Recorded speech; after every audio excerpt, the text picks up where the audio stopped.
Digital payments అందుబాటులోకి వచ్చాక దేశవ్యాప్తంగా డబ్బులు చెల్లించే విధానంలో మార్పులొచ్చాయి. ప్రజలు ఎక్కడ డబ్బులు చెల్లించాలన్నా ఫోన్ పే నుంచే క్యూఆర్ కోడ్ స్కాన్ చేసి చెల్లిస్తున్నారు. దీంతో సమయం, చిల్లర కొరత లేకుండా సాఫీగా పేమెంట్స్ జరుగుతున్నాయి.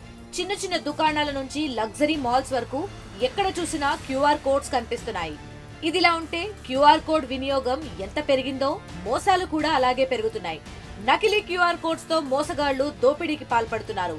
కస్టమర్లు ఈ నకిలీ కోడ్ ను స్కాన్ చేసినప్పుడు వారి డబ్బు స్కామర్ల ఖాతాలకు వెళ్తుంది.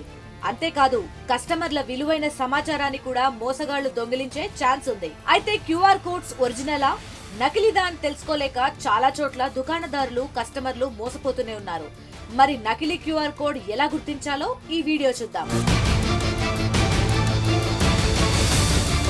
నకిలీ క్యూఆర్ కోడ్ ను గుర్తించేందుకు ప్రతి వ్యాపారి దానికి అనుసంధానంగా ఉండే సౌండ్ బాక్స్ ఉంచుకోవాలి. డబ్బు క్రెడిట్ అయితే సౌండ్ వచ్చేలా ఏర్పాటు చేసుకోవాలి. దీంతో క్యూఆర్ కోడ్ ఒరిజినల్ అని తెలుస్తుంది.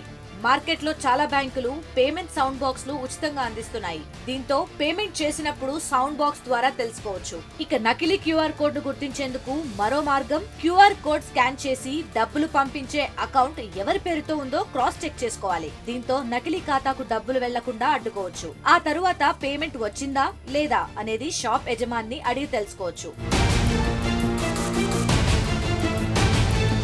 ఇక నకిలీ క్యూఆర్ కోడ్ గుర్తించేందుకు మరో మార్గం, గూగుల్ లెన్స్ లో క్యూఆర్ కోడ్ స్కాన్ చేయాలి. క్యూఆర్ కోడ్ గురించి ఖచ్చితంగా తెలియకుంటే ఫోన్ లో యాక్సెస్ ఉన్న గూగుల్ లెన్స్ లాంటి యాప్స్ ఉపయోగించి దాన్ని స్కాన్ చేయాలి. ఈ lens QR code fake are original అనేది చెప్తుంది.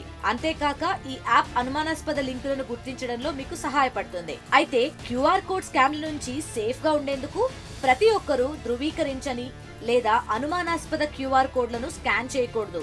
అనధికార లావాదేవీల కోసం మీ బ్యాంక్ ఖాతాను ఎల్లప్పుడూ క్రమం తప్పకుండా చెక్ చేసుకోవాలని నిపుణులు చెప్తున్నారు. మోసాలను గుర్తించే ఫీచర్లున్న యాప్లను వినియోగించుకోవాలంటున్నారు. నకిలీ క్యూఆర్ కోడ్లను గుర్తిస్తే స్థానిక అధికారులు లేదా బ్యాంకులకు తెలియచేయాలని చెప్తున్నారు.